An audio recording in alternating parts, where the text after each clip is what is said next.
Porque o lugar de mulher é onde ela quiser, inclusive na política. Oi, eu sou Vanessa Dutra e esse é o podcast Política de Sal. Hoje a minha convidada é Ana Paula Goff. Ela é mulher, mãe, advogada, especialista em comunicação política, presidente do projeto Mulheres que Constrói, candidata a deputada federal por São Paulo pelo MDB.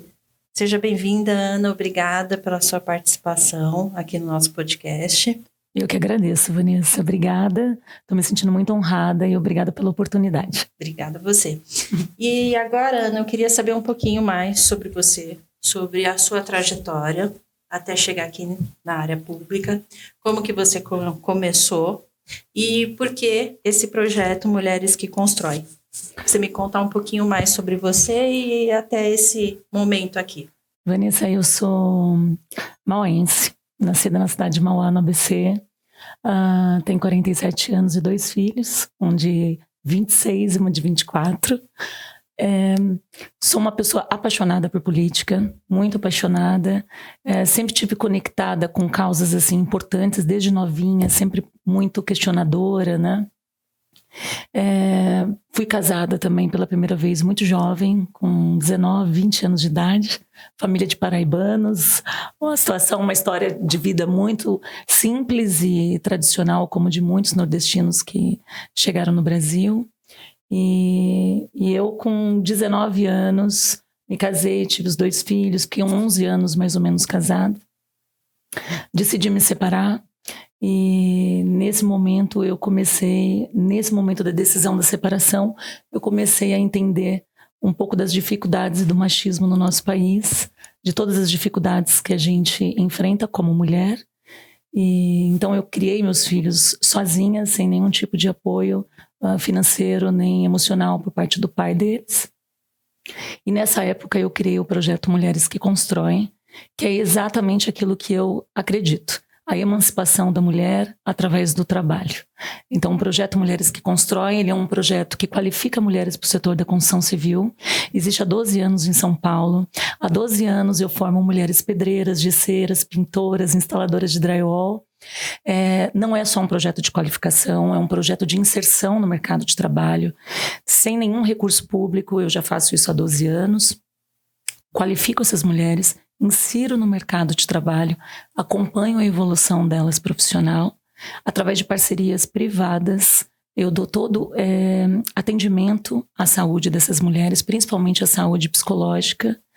E é isso. Agora consegui uma autorização também para a abertura da Faculdade da Construção e do Trabalho, onde já consegui aprovar 2 cursos de ensino superior para a área de logística e de construção civil. Então é um projeto social que eu tenho muito orgulho de contar. Que bacana, muito bom, né? E a gente precisa desses projetos para mais e mais mulheres, né? Porque tá em falta. Não, eu gosto muito da questão das entidades sociais, porque como presidente de um projeto social há 12 anos, é uma pauta para mim extremamente importante, porque eu valorizo muito o trabalho das entidades sociais, que são as entidades que realmente executam política lá na ponta, lá nas comunidades, na igreja, no bairro. Então, para mim, é muito importante essa conexão com os projetos sociais. Bacana. E você já chegou a trabalhar em alguma área pública? Você já trabalhei na área pública, em alguns órgãos? Trabalhei no governo do estado de São Paulo, na Secretaria de Desenvolvimento Regional. Foi uma experiência incrível para mim, onde eu tive a oportunidade de entender, de conhecer demandas de diferentes regiões do estado. Então eu tive o prazer de trabalhar na Secretaria de Desenvolvimento Regional. Bacana. E aí, agora como candidata a deputada federal por São Paulo, pelo MDB. E por que esse projeto? Primeiro porque eu sou apaixonada por política, como eu disse.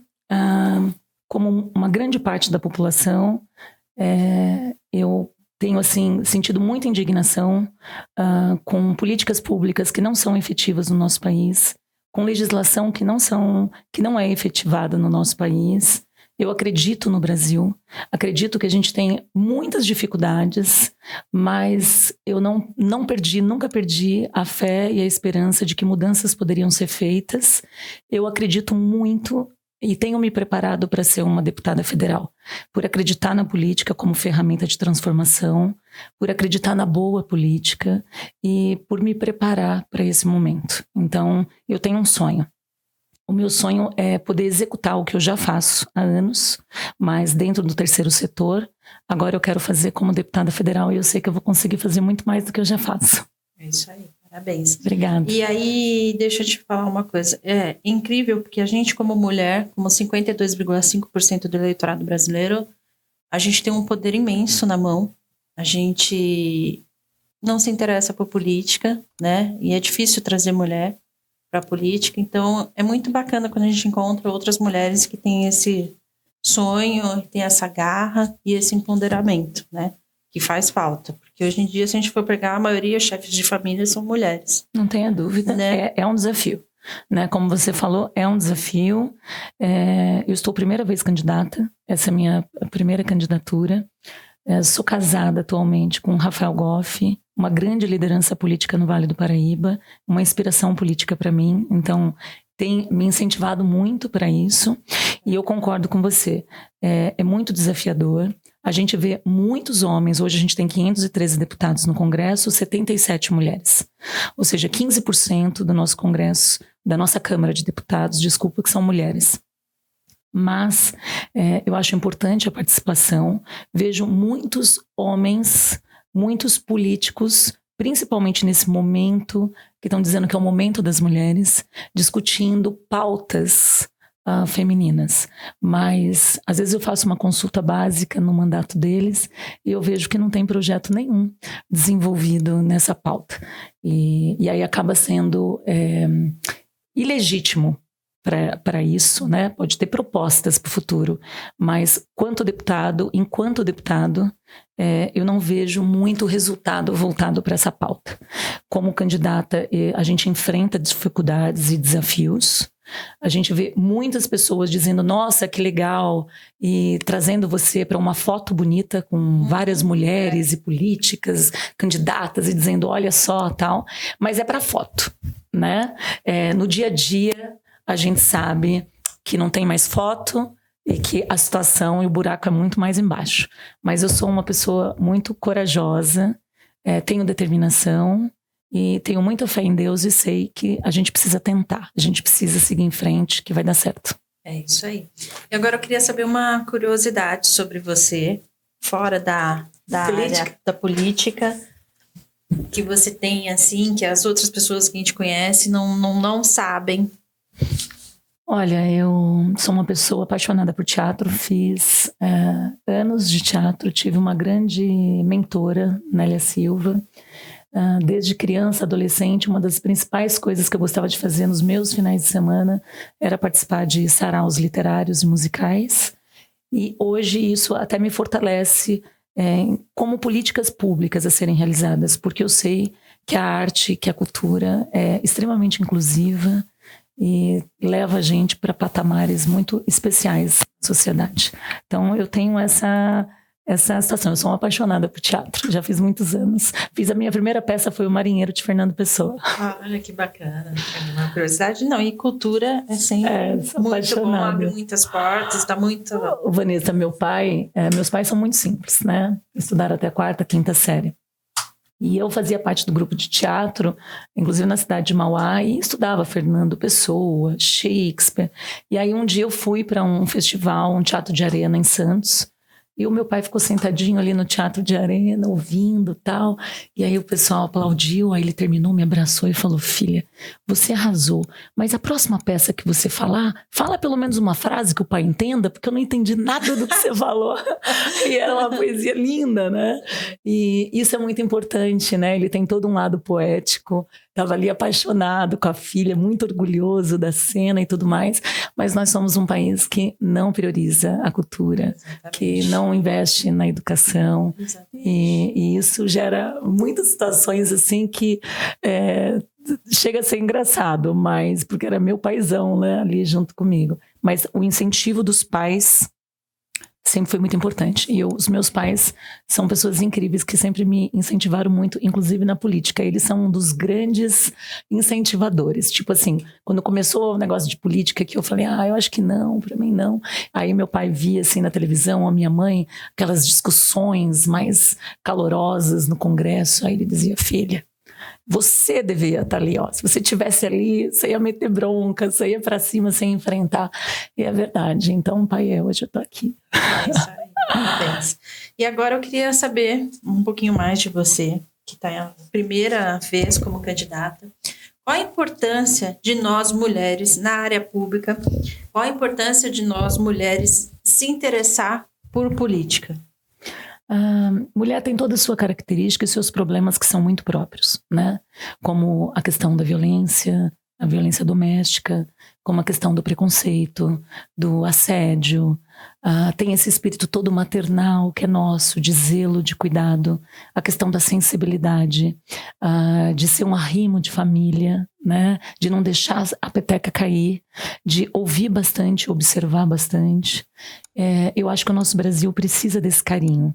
Acho que o nosso Brasil precisa que as pessoas que estão ali tenham esse olhar muito forte para a família, que não significa só um aspecto financeiro, né? Como a gente teve sempre assim, como os homens sendo os provedores, mas incentivar programas realmente que estejam assim, com uma pauta importante, que é a questão da família, que é a questão das oportunidades, que é o olhar para a criança e para o adolescente. A gente fala muito de que criança e adolescente é o futuro do nosso país. Mas esse futuro parece que não chega nunca, porque as nossas crianças, os nossos adolescentes, acabam muito deles indo para a marginalidade, para a prostituição, são abusados, não têm expectativa profissional, não tem uma qualificação adequada, e a gente continua com vários hipócritas no Congresso Nacional defendendo a pauta das crianças e dos adolescentes, dizendo que as nossas crianças são o futuro do nosso país. Olha, se você não está olhando para as crianças hoje, não me venha falar sobre o futuro. Não existe conta mágica. Se você não cuida, essas crianças amanhã vão ser um grande trabalho para todos nós, e o que é uma pena, porque merece amor, merece atenção. E eu acho que as mulheres, elas têm essas características, eu acho que ela agrega muito, sem falar na competência. As mulheres estão muito preparadas, elas estão muito capacitadas e são muito sérias naquilo que elas fazem, né? Existem as exceções, existem, como existem homens maravilhosos que tratam da questão da pauta, inclusive das mulheres, de uma forma muito séria. Mas, no geral, nós precisamos dessas mulheres na política. Exatamente. E a gente agora tem até uma coisa histórica, que são duas mulheres, né, como candidatas, uma presidente, que é Simone Tebet, e a vice, Mara Gabrilli, que é histórica. Sensacional, uma soma de sensibilidade. Que estão aí, que falam que não tem uma terceira via, né? E a gente, sendo 52,5% do eleitorado brasileiro, a gente tem toda a capacidade de decidir uma eleição, de escolher o que é melhor para nós, né? E então a gente começar a ter um olhar diferente para a política. Eu tive o prazer de estar com a Tebet em algumas oportunidades durante a campanha. Eu fiquei impressionada com a força e a determinação dela. Para mim é uma inspiração política, né? Uma pessoa muito importante para mim, que eu tenho aprendido, tenho ouvido e tenho admirado. Para mim foi muito especial esses momentos com ela.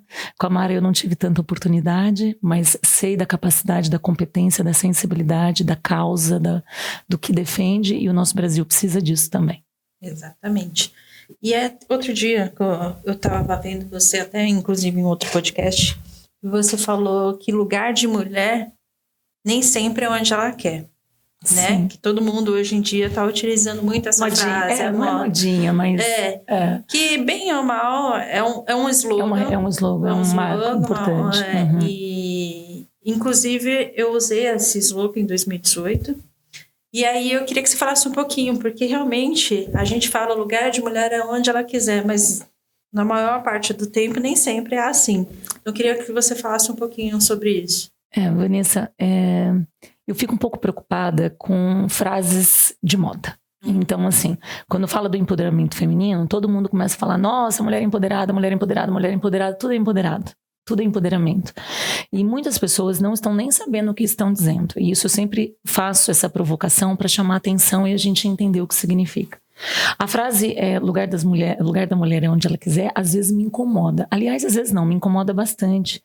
Porque, embora seja importante isso, ela está muito longe da nossa realidade. Então, eu que visito muitas comunidades, que tenho um projeto social, que atendo mulheres em vulnerabilidade, pergunta para elas, lugar da mulher é onde ela quiser, você está onde você quer? Será que é realmente isso? Será que a mulher está realmente onde ela quer?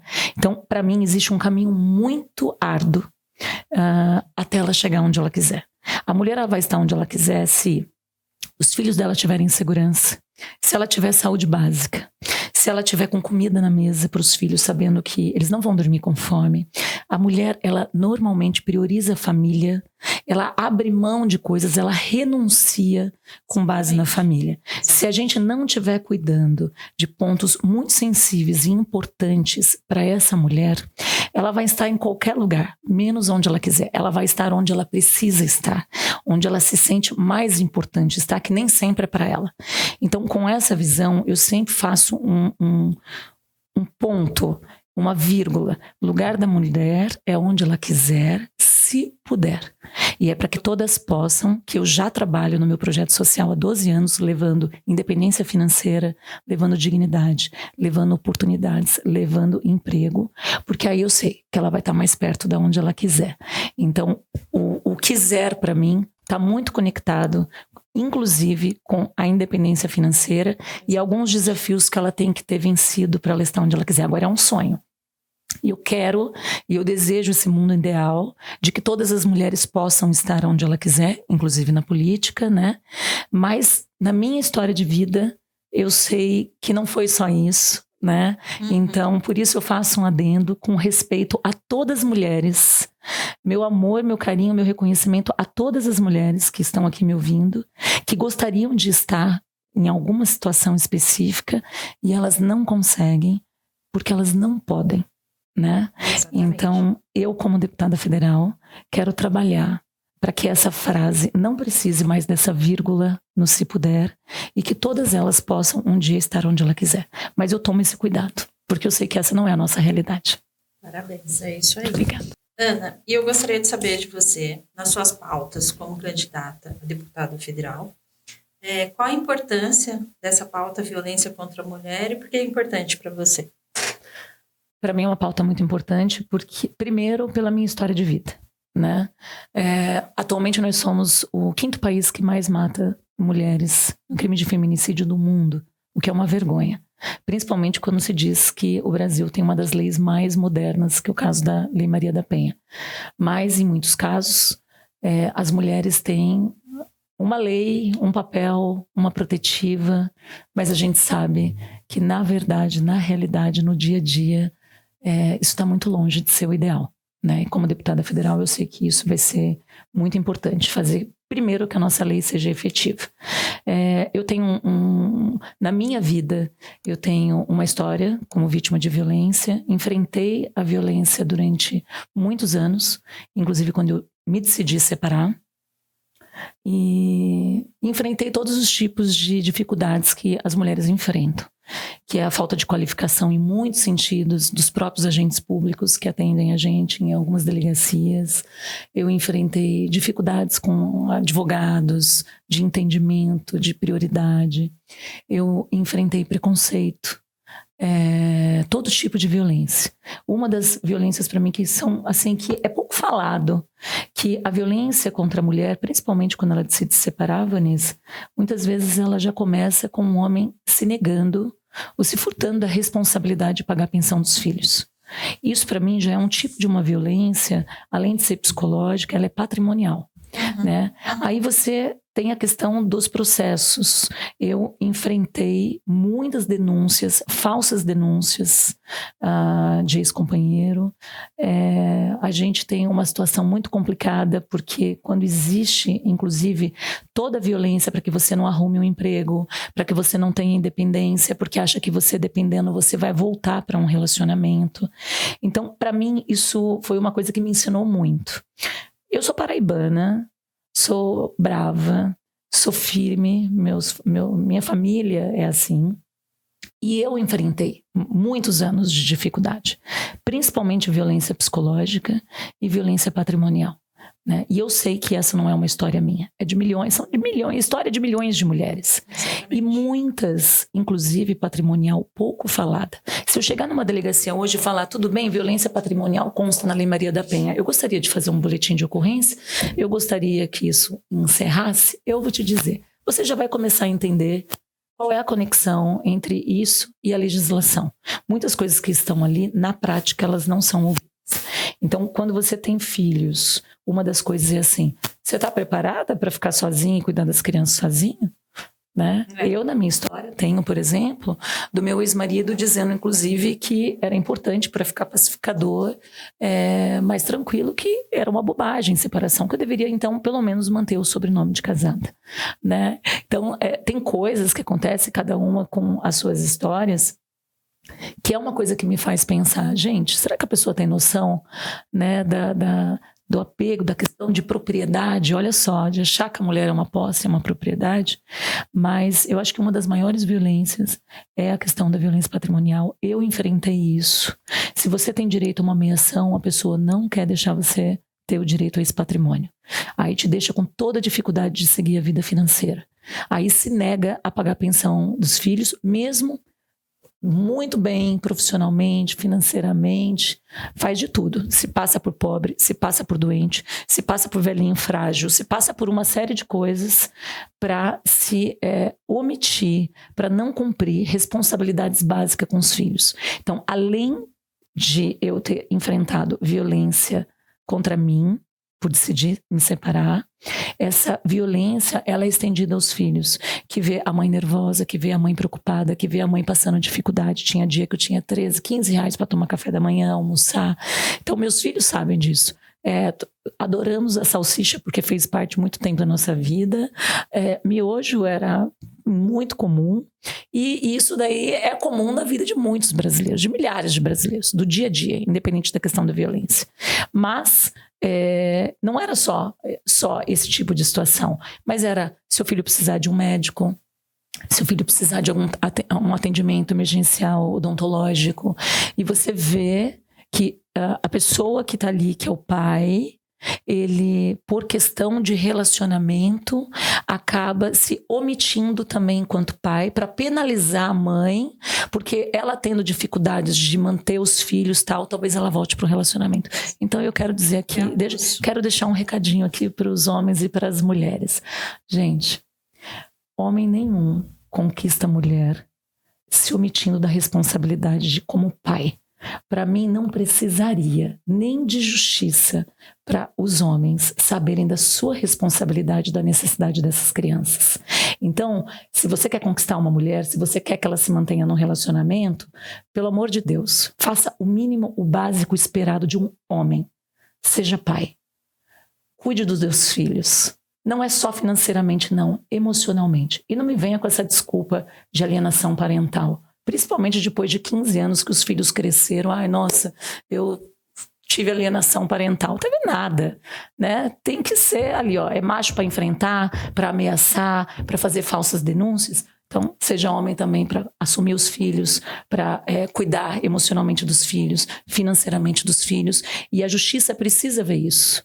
Quando isso é casado, que já se abstém, inclusive, do pagamento de pensão, que tem que ser um esforço, um sacrifício, e tem situações que acho que R$300 por mês vai ajudar a resolver a questão do filho e da filha. Eu sinto, é muito importante a gente falar. É muito importante. Para mim, a violência doméstica e a violência contra a mulher é uma violência contra a família brasileira. Enquanto nós estivermos discutindo entre mulheres esse assunto, a gente não vai chegar a lugar nenhum. E é por isso que eu quero ser deputada federal. Eu quero que essa pauta seja da sociedade brasileira como um todo. Como você disse, Vanessa, mais de 50% das mulheres são mulheres provedoras das suas famílias. São arrimo de família, né? Quando você se separa, você ainda tem um homem te infernizando, perturbando, atacando o seu atual companheiro, se omitindo como pai dos seus filhos, fazendo denúncias caluniosas, perseguindo o teu profissional, teu psicológico, uma pessoa dessa, ela precisa de tratamento e apoio psiquiátrico, ou ele precisa ser preso. O que não pode é ficar violentando mulher.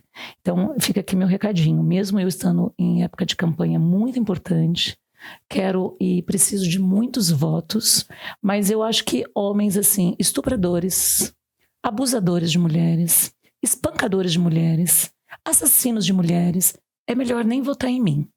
Porque quando eu estiver na Câmara de Deputados, eu tenho certeza que eu vou fazer de tudo. Tem tratamento, vai preso e fique lá. Não tem essa de progressão de pena, cumpriu um pouquinho, saiu. Você não é machão? Você não é fogo? Você não é o cara? Então agora você fica aí dentro. Porque a gente precisa que a justiça funcione. Vanessa, a gente vive num mundo, num país, me perdoe, que as pessoas clamam por justiça. E eu não canso de dizer isso. Você vê quando tem assassinato, tem não sei o que, a pessoa tá chorando, dizendo, por favor, eu quero justiça. Isso para mim é de cortar o coração. Um país não pode ser sério em que a sua população, o seu povo tem que clamar e chorar por justiça.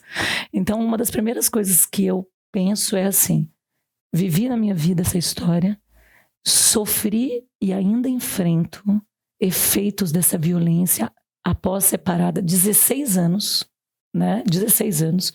Provavelmente, vendo esse vídeo agora no seu podcast, vai tentar entrar com outra ação pedindo indenização por isso.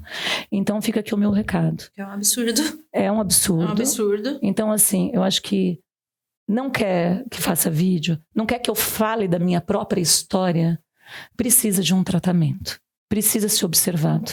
Porque essa é a materialização da violência contra a mulher. Para mim, ser uma voz no Congresso Nacional, no combate à violência, tem conexão com a minha história de vida e com tudo isso que eu acredito.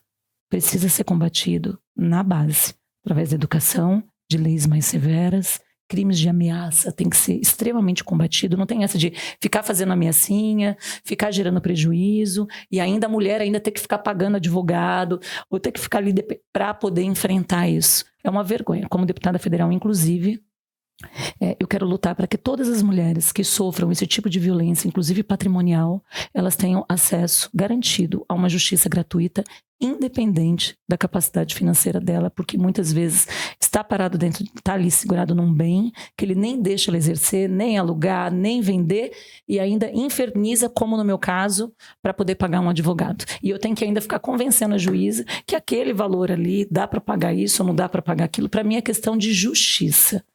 Tá ali fazendo violência patrimonial? Assuma a responsabilidade, faça isso, mas pague. Justiça não é ferramenta de violência. A justiça não pode se prestar a isso, como no caso da minha história de vida.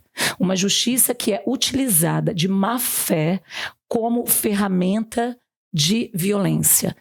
Isso tem que gerar prisão de um cara que faz isso. Então, eu, como deputada federal, vou querer combater, inclusive, esse tipo de crime, que é um crime que eu enfrento há muitos anos. É isso. Importante, Ana, você contar a sua história e falar um pouquinho dessa história para nós, porque todas nós, brasileiras, eu acho que a maioria de todas as mulheres no Brasil, e até no mundo, já passaram por algum tipo de violência. E nossas leis aqui no Brasil são falhas. Né? Você vê que tem milhões de brasileiros que não têm o registro do nome do pai na certidão de nascimento, mulheres que têm que brigar na justiça anos e anos para ter o reconhecimento da paternidade dos seus filhos, né? Então tem todos os dois lados, tem homens e homens, e mulheres, mas é muito importante você passar isso para que outras mulheres tenham conhecimento, que é importante entender das leis, é importante procurar seus direitos para poder brigar em questão disso. E outro ponto importante que eu ia falar para você também é que, assim, a mulher, né, quando ela tem filhos e quando ela é provedora, quando ela passa por alguma situação, a gente estava falando da pensão, a mulher, se ela não tá solo, se ela tá sozinha, ela vai fazer faxina. Ela se vira nos 4. Então, é muito engraçado quando um pai vai na frente do juiz e fala que não tem condições, ou porque tá desempregado, ou porque... né? Principalmente quando esse homem tem, tipo, 3 faculdades, internacional, e diz que não tem a menor condição. E a mulher, ela não tem isso, né? Se ela precisar, ela vai fazer faxina, ela vai varrer rua. Muito prazer, eu sou Ana Goff. Então, né? Muito prazer. Então, assim, é um absurdo. E tudo isso é porque nossas leis ainda também são falhas e a gente e muitas mulheres acabam assumindo a responsabilidade porque não sabe dos seus direitos e não briga por seus direitos na justiça como deveria. E às vezes, Vanessa, é porque a justiça é tão lenta e às vezes tão cega. Exatamente. E nós vivemos num país em que a justiça ela é uma grande violentadora de direitos, Sim. Né? Porque a partir do momento que você tem uma justiça muito lenta, você acaba fazendo e levando muitas pessoas a desistirem no caminho. Exatamente. Né? Então, assim, esse processo, para mim, ele precisa ser mudado. E é uma coisa muito bacana isso que você está dizendo, porque existem homens que fazem questão de cuidar dos filhos. Isso não é a questão só de ser homem ou mulher. Às vezes tem homem que pergunta para mim: e aí, candidata, você como deputada, você vai fazer a lei de proteção aí para o homem? Eu falo: olha, em relação à questão de número de homens que matam mulheres, principalmente porque decidiram se separar, ódio, né, por fato de ser mulher e tudo mais, indiscutivelmente, nós somos o 5º país que mais matamos mulheres no mundo, né? Agora, obviamente que eu também defendo que homens também não sejam vítimas de uma legislação cega, né? Então nós temos a Lei Maria da Penha, mas não é para só tão exclusivamente colocar a mulher acima de tudo. É para defender os direitos das mulheres, para combater a violência contra as mulheres. Agora, obviamente que não é para ser utilizada essa lei de qualquer forma, até porque se a gente banalizar uma lei tão importante para a gente, prejudica inclusive as mulheres que utilizam a Lei Maria da Penha. Então, eu sou a grande defensora das mulheres, dos direitos das mulheres, no combate à violência contra as mulheres, mas também não defendo injustiças contra os homens. A gente busca igualdade, a gente busca equilíbrio nas relações, a gente quer que as mulheres estejam ali protegidas, né? O que não quer dizer que os homens sejam penalizados, principalmente os bons pais, os bons companheiros. Não é assim, porque tem muita gente também que terminou o relacionamento, pronto. Já tem o ódio, utiliza as crianças para isso. Eu acho que isso é independente de ser homem ou mulher. As crianças precisam ser protegidas disso. Elas não podem ser violentadas psicologicamente, patrimonialmente, nada disso. Elas têm que estar transcendendo essa situação de relacionamento, né? Você pode terminar um relacionamento, mas os filhos sempre serão seus. Exatamente. E isso que você falou me deixa feliz, porque eu cuidei dos meus filhos sozinha, tive muita dificuldade que eles tivessem a pensão, embora o pai tenha muita condição, inclusive profissional, capacidade profissional para manter minimamente os filhos, mas eu fico feliz, porque Deus é muito bom. Eu tenho filhos maravilhosos, tenho muito orgulho do que eles se tornaram e não sinto nem ódio, nada, nenhum sentimento desse a respeito do pai deles. O que eu sinto é uma pena, porque perdeu a possibilidade, a vivência, a convivência, o crescimento de hoje dois adultos incríveis, maravilhosos, que eu tenho muito orgulho de chamar de meus filhos. Que bom. Fico feliz que você tenha... É possível, viu, mulherada? Isso. Pode desistir, não. E tem isso. Briguem mesmo. Brigar. Eu sou uma pessoa que consegui transformar dor em amor. E foi dessa dor, desse sofrimento, como vítima de violência, que eu criei o projeto Mulheres que Constroem. Superei tudo isso, consegui criar meus filhos, consegui empreender e ajudar milhares de mulheres no Brasil. E eu tenho certeza que eu vou continuar fazendo isso. Eu tenho um monte de mulheres que também, viu? Vocês são guerreiras, vocês são fortes. Vinícius, sabe o que eu queria falar com você? Que uma das coisas que me chama muita atenção é quando a gente fala da questão que as mulheres, inclusive a gente estava conversando sobre isso agora, que às vezes elas não conhecem os direitos. Exatamente. Isso é verdade, mas tem uma coisa que eu acho que silencia muito as mulheres. Não é o medo, não é a covardia, é a impunidade. Enquanto ela olhar para o lado e ver que nada está acontecendo e que há impunidade, ela vai continuar silenciada. É por isso que eu digo que a impunidade, a justiça do nosso país hoje, é um dos grandes incentivadores para maior número de feminicídios e de violência contra a mulher. Exatamente. E isso precisa mudar. Exatamente. Parabéns. É isso. Nossas leis serem mais sérias, né? Efetivas, e mais efetivas, né? Exatamente. É isso aí. E proteger mesmo, né? Proteger, não só existir. Não. Né? Eu tenho mulher que fala assim, tá bom, eu peguei lá o papel da proteção. E aí, o que acontece no dia seguinte? Né? Então, existem políticas públicas seríssimas para isso. E eu quero defendê-las e quero que essa legislação não seja só o orgulho de dizer temos a lei mais moderna do mundo copiada pelo resto dos países. Para falar isso, eu quero que a gente deixe de ser o 5º país que mais mate mulheres no mundo. É isso aí. Parabéns. Também concordo com você. E agora a gente vai fazer uma brincadeira, tá? Um bate-bola. Eu vou te falar um nome e você responde em uma palavra. Porque é uma coisa que eu falo muito, que a política ela tem que ser séria, mas não chata. Tá bom. Né? Porque aí... Lula. Tinha certeza que você ia perguntar isso. O Lula é uma liderança no país. Bolsonaro. É uma liderança também. Simone Tebet. Coragem. Muito bom. E agora eu queria que você fizesse as considerações finais para quem está nos assistindo, falasse um pouquinho da sua candidatura. Fique à vontade. Gente, eu sou Ana Goff. A gente, inclusive, acabou de falar de nomes, né, que conecte Lula, Bolsonaro. A gente vive um período na política de muita polarização, muito ódio, muitos debates.